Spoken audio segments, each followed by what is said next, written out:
À vous tous qui avez du prix aux yeux du Seigneur, je dis shalom. Bienvenue donc sur cette chaîne que nous aimons beaucoup. C'est le canal que Dieu nous a donné à vulgariser son message et ce canal est un canal que je vous recommande d'ailleurs. Aujourd'hui, nous allons parler d'un thème. Je voudrais vous parler des 5 bénéfices de la prière et de la louange prophétique. Vous me direz tout de suite pourquoi prière prophétique, pourquoi louange prophétique. Je voudrais quand même, avant de m'étaler là-dessus, vous ramener dans les Écritures parce que la Bible est notre fondement. Et en dehors de la Bible, nous ne sommes pas, mais nous restons dans les Écritures. Gloire soit rendue au Seigneur. Alors, je vous invite à lire avec moi le livre des Actes des Apôtres, le chapitre 16, à partir du 25e verset, et nous nous arrêterons au 26e. Il est exactement écrit dans le livre des Actes des Apôtres, le chapitre 16, du 25e au 26e verset, ce qui suit. Vers le milieu de la nuit, Paul et Silas priaient et chantaient les louanges de Dieu, et les prisonniers les entendaient. Tout à coup, il se fit un grand tremblement de terre, en sorte que les fondements de la prison furent ébranlés. Au même instant, toutes les portes s'ouvrirent et les liens de tous les prisonniers furent rompus. Parole du Seigneur. Alors, Paul nous retrace cette histoire qu'ils ont vécue avec le Seigneur d'ailleurs, parce que nous sommes déjà dans les actes des apôtres ou encore les actes du Saint-Esprit. Parce qu'à ce moment-là, la vie du Seigneur en tant que telle qui est retracée dans les évangiles s'arrête et commence alors les actes du Saint-Esprit. Ce n'est plus Jésus physiquement qui fait, mais c'est Jésus qui fait par le truchement de l'Esprit Saint. Alors l'Esprit Saint va faire au travers de Paul et Silas. Arrive un moment critique dans leur vie, parce que dans toute vie ministérielle, il y a le temps de la crise. La prison pour Paul et Silas était le temps de la crise. Ils se retrouvent en prison. Mais une chose va encore nous interpeller. Pendant qu'ils sont en prison, ils vont se mettre à prier et à chanter les louanges de Dieu. Et cela nous emmène à comprendre que la chose qui était faite était une chose prophétique. Parce qu'en prison, on ne prie pas comme cela a été fait. On ne loue pas comme cela a été fait. Je pourrais peut-être quelque part accepter une chose, en prison on peut prier. Mais la louange est réservée à celui-là qui expérimente la gloire de Dieu. La louange est réservée à celui-là qui voit la main de Dieu. Mais celui qui est dans la souffrance, celui qui passe par le noir, celui-là qui passe par des moments difficiles, qui passe par l'oppressoir, n'a pas droit à la louange, mais plutôt à la supplication. Il supplie Dieu pour que Dieu intervienne en sa faveur. Mais une chose va se passer, c'est que Paul et Silas, au lieu de se plaindre, d'être dans les lamentations, ils ont excellé dans les louanges. Alors nous appelons ça louange prophétique. Pourquoi? Parce que Paul était dans la dimension où il pouvait louer Dieu avant d'avoir expérimenté la gloire du Seigneur. Bien souvent, les hommes louent Dieu après avoir expérimenté le miracle. Mais eux, avant d'avoir expérimenté le miracle, ils ont commencé à louer le Seigneur. C'est ça la différence. La louange qui est réservée à ceux-là qui voient la main de Dieu. Et Paul et Silas se sont mis à louer le Seigneur. Je voudrais dire, la chose se passe à un moment critique. La Bible nous parle du milieu de la nuit, donc minuit, le milieu de la nuit. Or, quand on dit milieu de la nuit, c'est le propre du noir, c'est les ténèbres qui travaillent. On est arrivé à une période où ce n'est plus le soleil qui était en train de présider, mais c'était le ministère de la lune. Alors le noir était en train de régner sur la terre. Pourquoi nous parlons du milieu de la nuit ? Pendant que la nuit arrive, les gens dorment. Pendant que la nuit arrive, le Seigneur lui-même a dit, la nuit arrive où personne ne travaillera. Travaillons maintenant parce que la nuit arrive. La nuit est faite pour dormir. Mais Paul et Silas étaient de ceux-là qui étaient révélés, qui avaient compris, quand la nuit arrive, ce n'est pas le temps du relâchement, mais c'est le temps du travail. Parce que les grandes décisions se prennent la nuit. Les grandes décisions dans ce monde se prennent la nuit.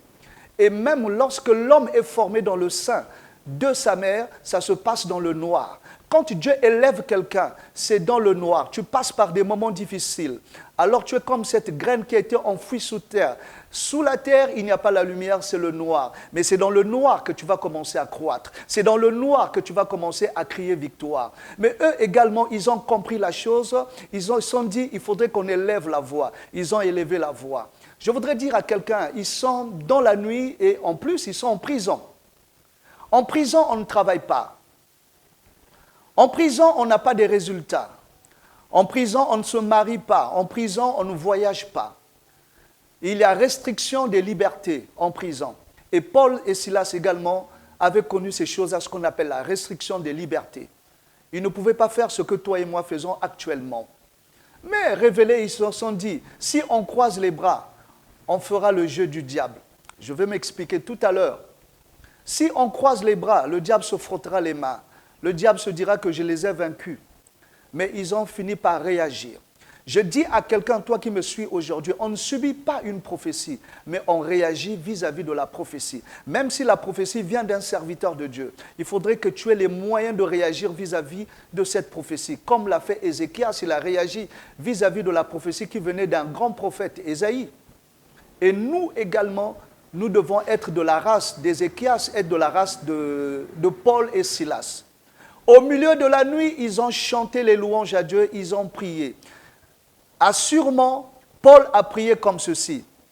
Silas également, même si cela n'est pas écrit, ils ont rappelé à Dieu l'alliance qu'ils avaient avec lui. Ils ont tout quitté pour lui. Et s'ils se retrouvaient en prison, c'était à cause de l'évangile. Ils ont rappelé au Seigneur qu'ils n'avaient pas une autre vie, mais que celle-là qu'ils avaient donnée à ce dernier. Ils ont dit à Dieu de leur faire justice. Parce que la mission n'était pas arrivée à sa fin. Alors ils ont commencé à prier. Et aujourd'hui, je vais te parler des 5 bénéfices de la prière et de la louange prophétique. Quand tu pries et quand tu loues prophétiquement Dieu, il y a des conséquences heureuses qui arrivent. Ce que moi j'appelle les 5 bénéfices. La première des choses, ou encore le premier bénéfice que tu auras, ça s'appelle le tout à coup. Quand vous lisez cette écriture, la Bible dit tout à coup. Je voudrais d'abord que nous puissions parler du tout à coup. La première conséquence de la prière et de la louange de ces 2 hommes de Dieu, c'était un tout à coup. Le premier bénéfice. Cela devrait nous interpeller. Qu'est-ce qui se passe lorsque nous prions et louons Dieu prophétiquement? Il y a un tout à coup, c'est-à-dire il y a un soudain. Donc, soudainement, quelque chose va advenir. Au moment où on ne s'attendait pas. Ta prière est capable de bousculer les choses qui sont établies sur la terre. Il y a des lois établies sur la terre, mais ta prière va apporter un chambardement. Ta prière ne respectera pas tout ce qui a été établi par les hommes. Voilà pourquoi il y a eu un tout à coup. Cela voulait simplement dire qu'on changeait de dispensation. Cela voulait dire qu'on changeait de temps, qu'on changeait d'époque, qu'on changeait d'air, qu'on changeait de saison. La prière et la louange vont apporter une nouvelle saison. Voilà pourquoi il y a eu un tout à coup. Il y a eu un soudain dans la prison dans laquelle il se trouvait. C'est ça la première conséquence ou encore le premier bénéfice de ta prière. Quand tu pries et que tu loues Dieu de façon prophétique, tu n'as pas besoin de voir pour croire. Mais tu sais simplement que tel que tu es en train de prier, il y a des choses qui s'opéreront. Je voudrais dire à quelqu'un de se lever dans une dimension où il croit en sa prière. Le plus grand prophète de ta vie, ce n'est pas celui-là qui est ton pasteur, mais le plus grand prophète de ta vie, c'est toi-même. La Bible dit, à tes résolutions répondra le succès. La Bible dit encore, c'est en confessant de la bouche que l'on parvient au salut. Et la Bible peut dire encore, fils de l'homme, il faut que tu prophétises encore. Il est important que nous puissions parler. Dieu a tout créé par la parole. Et lorsque tu libères la parole qui vient du fond de ton cœur, c'est Dieu qui a parlé. Parce que l'Écriture peut dire encore, ce n'est plus moi qui vis, mais c'est Christ qui vit en moi. Et cela est très important. Et donc, ils ont libéré une parole prophétique au travers de la louange. La louange, ce n'est pas simplement le chant, mais la louange, c'est la qualité des paroles qui sortent de ta bouche. L'élévation de ce Dieu-là. Certainement en prison, ils étaient en train de dire, même si nous sommes en prison, nous croyons au Dieu qui est capable de nous sortir de cette prison. Si ce Dieu-là a sorti Daniel de la prison, si ce Dieu-là a fermé les gueules des lions, il est capable également de nous sortir de la prison. Si ce Dieu-là a vaincu la fournaise ardente pour Méshach, Shadrach et Abednego, il est le Dieu qui est capable également de nous sortir de cette fournaise, de la prison. Ce Dieu-là qui se révélait comme le feu dévorant, ce Dieu-là qui se révélait comme le véritable lion, le lion de la tribu de Juda. Alors ce Dieu-là était capable. Quand ils ont rappelé toutes ces choses, c'était des louanges qu'ils étaient en train de donner à leur Dieu. Le Dieu qui est capable de te sortir du bourbier. Le Dieu qui est capable de te sortir de là où tu as été placé, quel que soit le nom de la prison. Le Dieu qui est capable de briser le règne de la prison. Ils étaient certainement en train de dire au Seigneur, la Bible déclare dans le livre des psaumes, tu devras ton salut à la pureté de tes mains.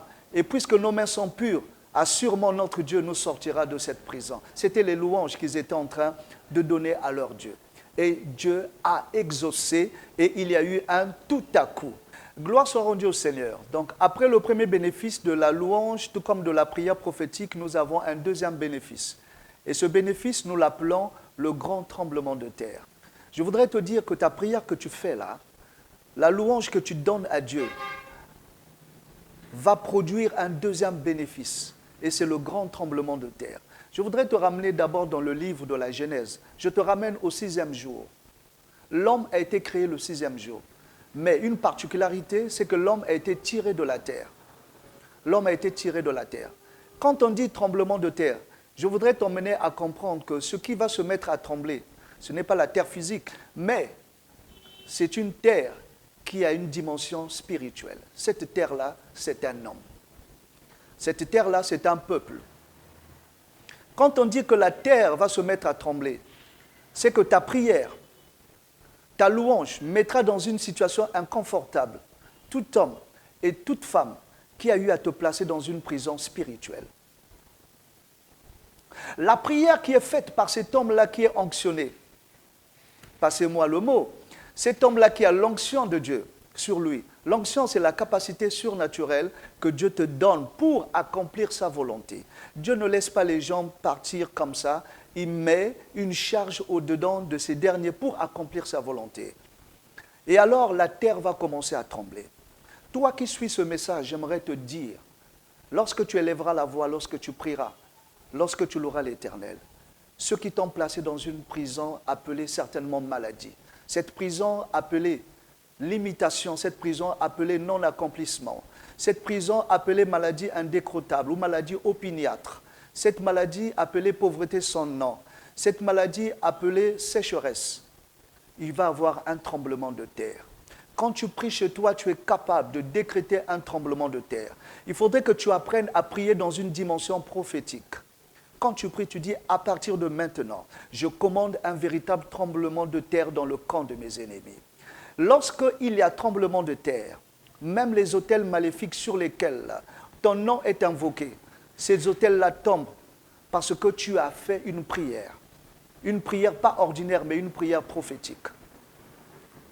J'aimerais aussi te dire, lorsque tu libères une onction particulière dans la louange et dans la prière, tes ennemis vont connaître ce qu'on appelle un véritable chambardement dans leur camp. Il y a des coups de tonnerre qui se feront entendre dans le camp de l'ennemi.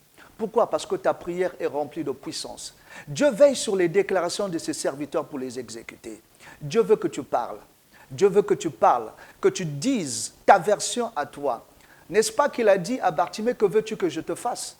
Ce n'était pas une farce, mais Jésus voulait entendre la version des faits de cet homme-là qui était malade, cet homme-là qui n'avait pas la vue. Dieu veut également écouter ta version des faits dans ta prière et dans ta louange. Qu'est-ce que tu dis au Seigneur? Le Seigneur a dit, parle, parle, parle. Alors quand tu parles, tu décrètes un tremblement de terre. Et cela au nom de Jésus-Christ de Nazareth. Ici, je voudrais rappeler à quelqu'un que le Seigneur a dit, ce que vous lirez sur la terre sera lié au ciel, ce que vous délirez le sera également au ciel. Lier veut simplement dire, bien-aimé, n'est pas permettre. Et délier, c'est permettre. Lier, c'est fermer. Délier, c'est ouvrir. Ce que vous permettrez sur la terre sera permis au ciel. Et ce que vous ne permettrez pas sur la terre ne sera pas permis au ciel. J'aimerais dire le ciel est au-dessus de la terre. Le dernier mot vient du ciel. Tu es capable de donner ta version de fait au ciel. Et le ciel exécutera par rapport à ce que toi tu diras. C'est pour dire, frère, quand ça ne va pas, ça ne va pas. Je voudrais t'inviter à vivre une vie anormale. Pourquoi? Parce que ta situation est anormale. Ne demeure pas normal. Si tu demeures normal, tu passeras à côté de la bénédiction véritable de Dieu. Dieu a besoin des gens qui marchent, non pas dans la normalité, mais dans la non-normalité.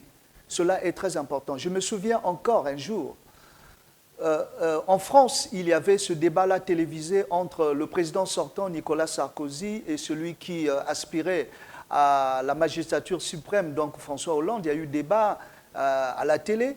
Et celui qui voulait bien devenir président a dit une chose, que moi, quand je serai président, je serai un président normal.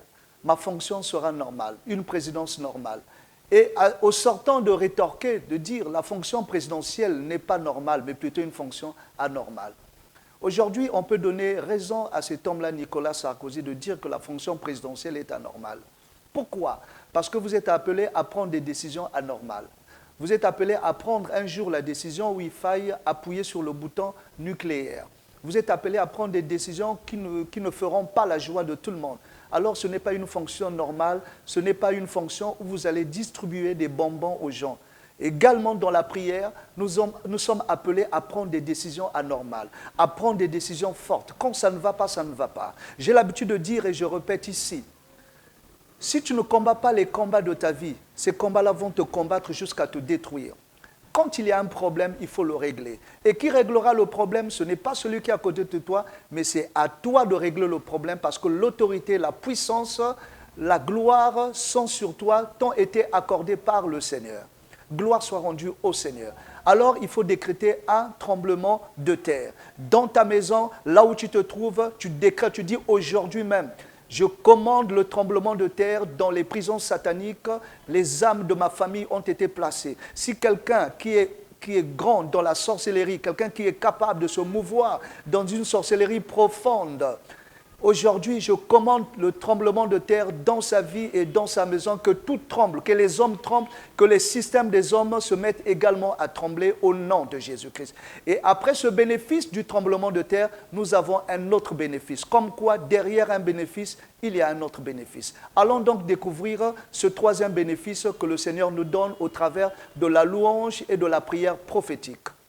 Chers frères et sœurs, après donc ce bénéfice que nous avons intitulé grand tremblement de terre, nous avons en face de nous ce troisième bénéfice que nous appelons l'ébranlement des fondements de la prison.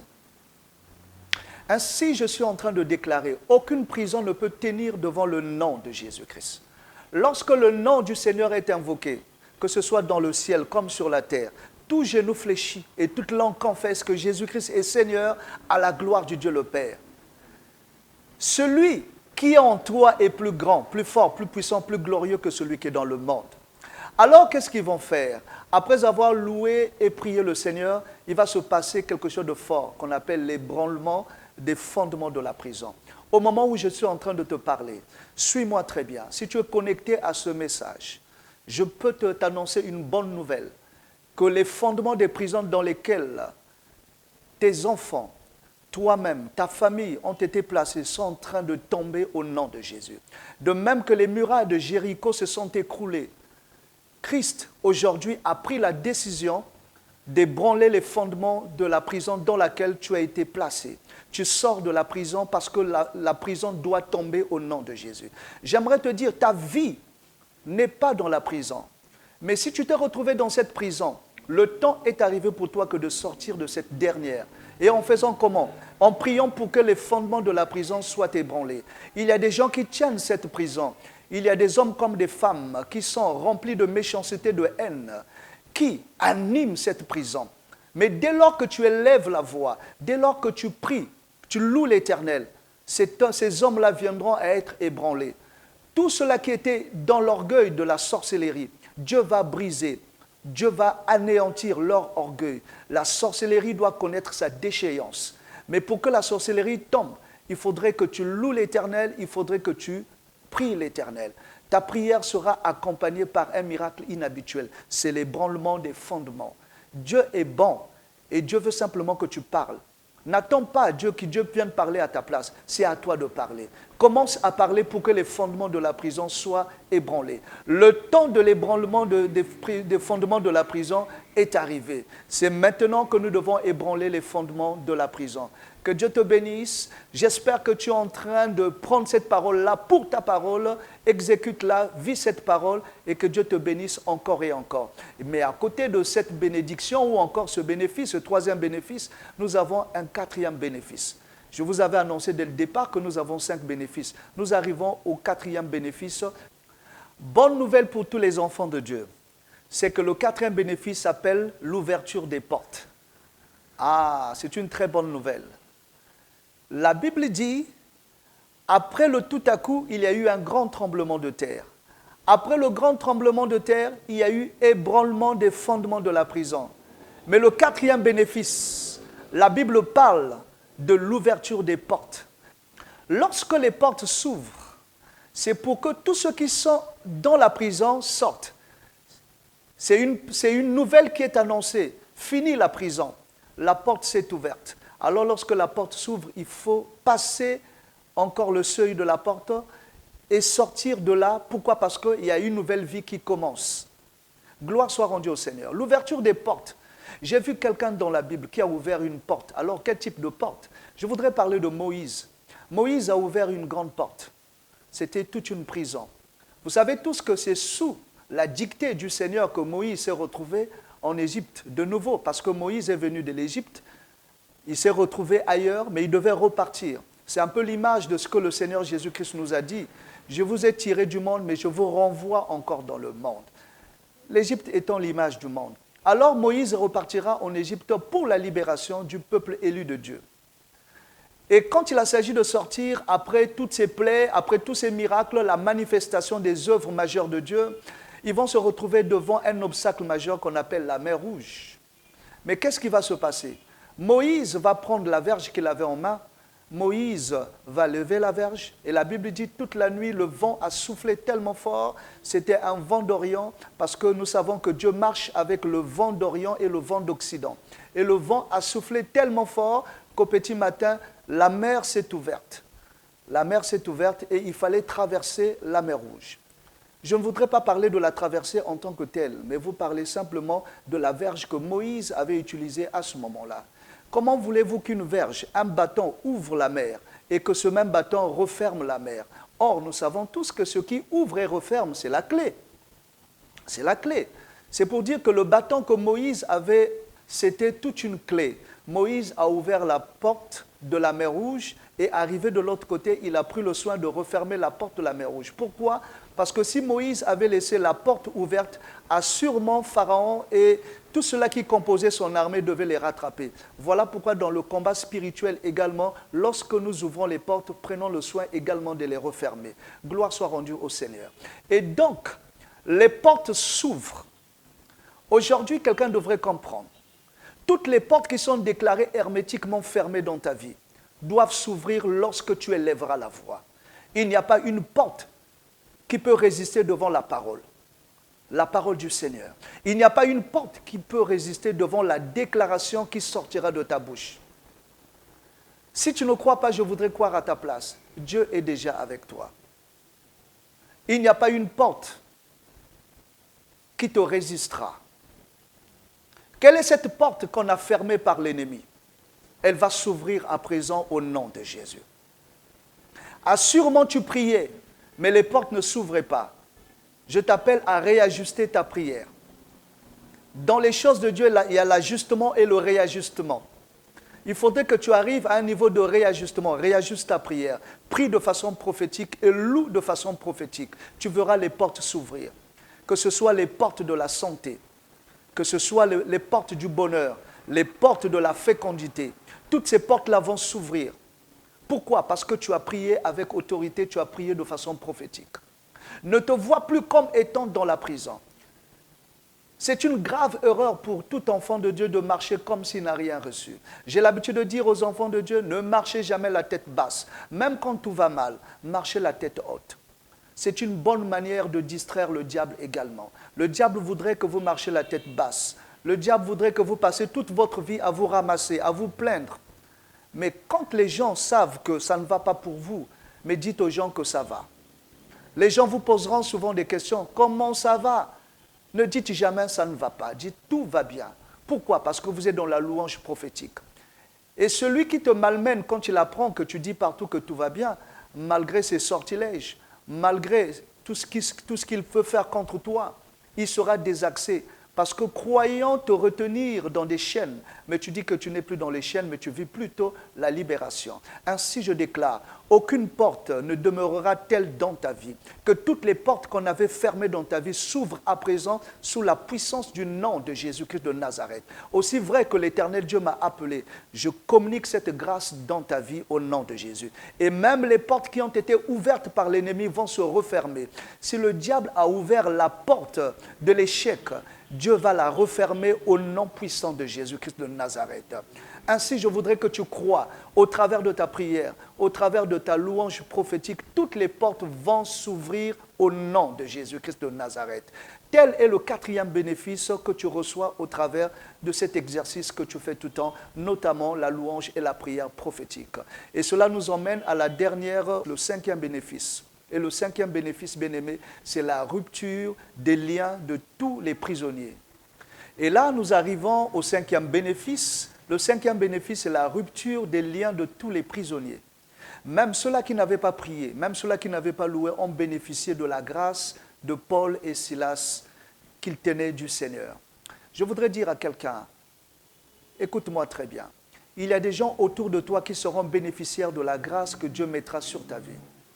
Vous savez tous qu'Israël n'est pas sorti seul de l'Égypte, mais il y a eu également des Égyptiens qui sont sortis avec les Israélites, qui avaient cru au Dieu d'Israël, qui avaient vu la main de Dieu et qui se sont dit, certainement ce Dieu-là continuera à faire du bien à ces hommes-là.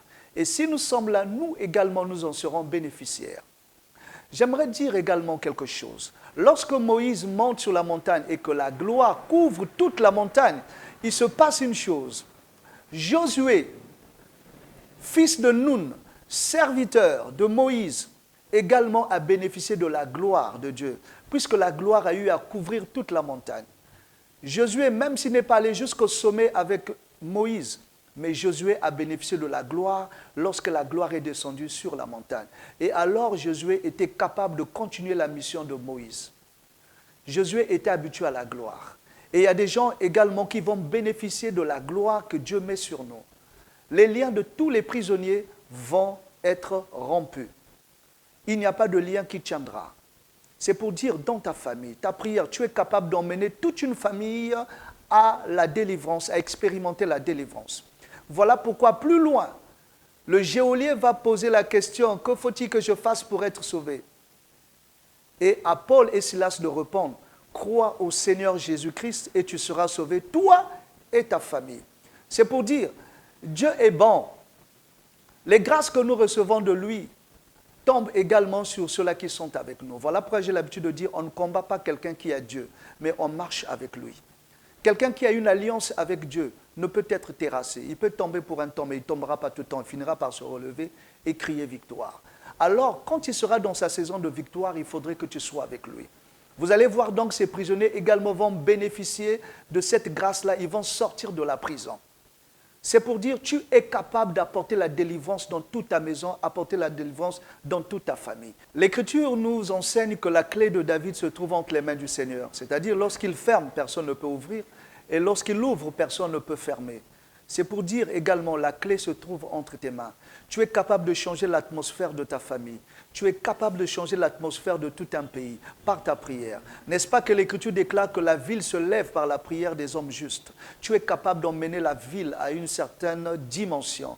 Tu es capable d'apporter la joie dans le pays. Tu es capable d'apporter la joie dans ton foyer. Parce que ta prière va donner un nouveau rythme à ta maison. Tu es capable de mettre fin au règne de l'ennemi dans ta maison. Pourquoi? Parce que la clé se trouve entre tes mains. Que Dieu te bénisse, toi qui as suivi ce message, mais je voudrais que tu ne sois pas de ceux-là qui écoutent et qui ne mettent pas en pratique. Moi, ma prière en tant que pasteur, en tant que serviteur de l'Éternel, est que tu mettes en pratique ce que nous venons de partager dans ce message. Que Dieu t'accorde encore sagesse, intelligence et force, détermination. Je voudrais que tu enlèves tout sentiment de gentillesse dans ton cœur. Quand il s'agit de prier, prie. Quand il s'agit de combattre, combat. Quand il s'agit de fêter, fête. Quand il s'agit de te réjouir, alors réjouis-toi avec tout le monde. Mais quand c'est l'heure de la guerre, il faut passer à la guerre. Ici, nous parlons des gens qui sont en guerre. Pourquoi? Parce qu'ils se sont retrouvés en prison Des familles entières se sont retrouvées en prison, des vies ont été bloquées comme cela n'est pas permis. Alors il faut apporter une réaction vis-à-vis de toutes ces choses. Que Dieu t'accorde sa grâce. Toujours avec le même plaisir de vous retrouver autour de cette émission. Alors ne manque aucun des numéros parce qu'au travers de cette émission, certainement quelque chose de bien, de fort entrera dans ta vie. Je vous dis donc à très vite.